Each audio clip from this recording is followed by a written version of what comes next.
In this lecture, we find all the fifth root of unity using the De Moivre's theorem. So we have to find the fifth roots of unity. Let x is equal to 1 whole to the power 1 upon 5 and assign it equation number 1. Now we write down 1 can be written as 1 plus I into 0 whole to the power 1 upon 5. Now, if you want to apply the De Moivre's theorem, this Cartesian form of the complex number can be reduced into the or can be transformed into the polar form. So how to transform the polar form? So we have to just find its modulus r equal to root over real part square of the real part, which is 1 square, and square of the imaginary part, which is 0 square. So root over 1 square plus 0 square, which gives us 1. Similarly, what is the argument of the complex number? Theta equal to tan inverse of 0 upon 1, which gives us 0. We consider this is in the real axis, so we consider this number is in the first quadrant. Hence, the polar form of the given complex number 1 plus I0 is converted to 1 into cos 0 plus I sin 0 whole to the power 1 upon 5.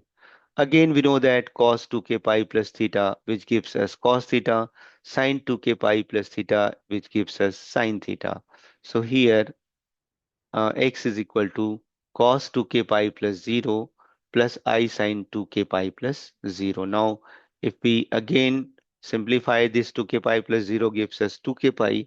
So we can write down x is equal to cos 2k pi plus I sin 2k pi whole to the power 1 upon 5. Now, this is the form of the De Moivre's theorem. So we can apply De Moivre's theorem, which gives us cos theta plus I sin theta whole to the power n, which is equal to cos n theta plus I sin n theta. So this 1 by 5 will be multiplied with the 2k pi. Hence, x is equal to cos 2k pi upon 5 plus I sin 2k pi upon 5. This can be written as x is equal to e to the power 2k pi I upon 5. Let us assign this as equation number 2. Now, here since we are finding the fifth root of unity, so if you put k equal to 0 to 4, we get the all fifth root of unity. Putting k equal to 0, 1, 2, 3, and 4 in equation number 2, we have, if we put k equal to 0, it is e to the power 0. E to the power 0 is nothing but 1. If we put k equal to 1, so it is e to the power 2 pi I upon 3. Let us consider it is omega.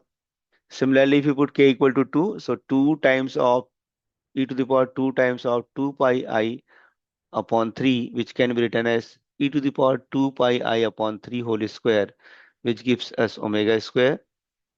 If you put k equal to 3, then x3 is equal to e to the power 3 times of 2 pi I upon 3, and which is equal to e to the power 2 pi I upon 3 whole cube, which gives us omega cube.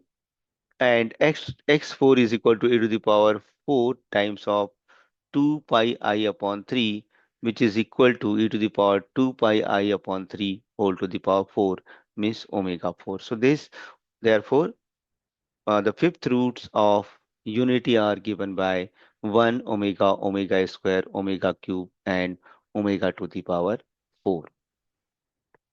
In the same manner, we can also find out what is the fifth root of minus 1. So we use the same process what we have already done with the finding the cube root of minus 1. This angle will be only pi and rest of the things will be same, and the power will be, instead of 1 by 3, it should be 1 by 5. Thank you.